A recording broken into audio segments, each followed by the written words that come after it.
All right, in no particular order again, we drew the numbers for the order. The next speaker we have is Niki Ashton, representing the New Democratic Party in the church already. Ms. Ashton.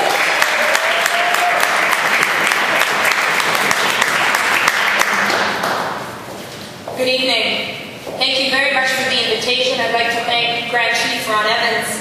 I'd also like to recognize the presence of Grand Chief David Harper, Chief Satie, and many others that are here in the audience today. I'd also like to recognize the presence of fellow NDP candidate Rebecca Blakey here in Winnipeg North, and also NDP candidate Kevin Chief, who will be running in the provincial election in Point Douglas. I'm pleased to be here with candidates who've put the name forward in this federal election. And I'd also like to recognize the emptiness of one chair, the chair representing the Conservative Party. I believe it speaks volumes in terms of the Conservative Party's lack of concern for Aboriginal people and the issues that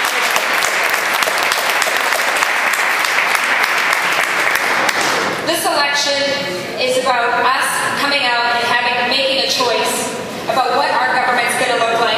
It's about Aboriginal people coming out and voting, young people coming out and voting, Canadians from coast to coast to coast coming out and having a say. And we're seeing exciting things. We're seeing tremendous momentum being built. We're seeing from the NDP voices coming out and representing people from across our country, building momentum, looking at bringing our voices to Ottawa and building the next government.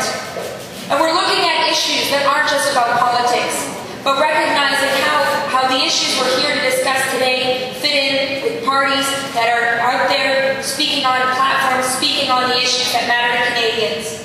And one thing I've heard from Aboriginal people, certainly across northern Manitoba, is that in many ways they find their views reflected in the platform of the party that I'm proud to be part of, the New Democratic Party. The values of respect, of tolerance, and the need to support every single individual in our communities.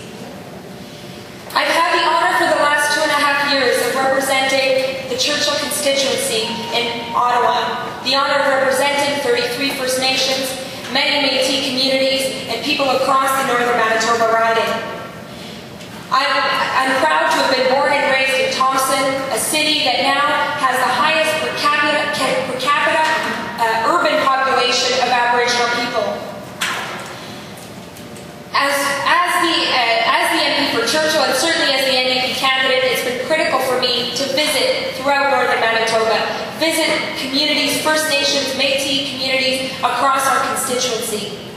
And it's with these communities that I and colleagues of mine in the NDP in Ottawa and across the country have joined together with to fight for critical issues facing Aboriginal people in our part of the province, but across Manitoba as well.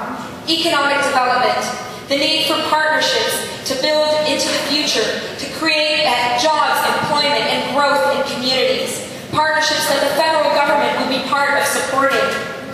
Partnerships that exist in cities like Winnipeg and urban centres like Thompson, but also ought to be seen in a much bigger way in First Nations across our region. When it comes to health, fighting for the communities that were faced with H1N1 in a way that non-Aboriginal communities couldn't even imagine. Recognizing the need for a national strategy for doctors and medical professionals that need to service Aboriginal people living across our province.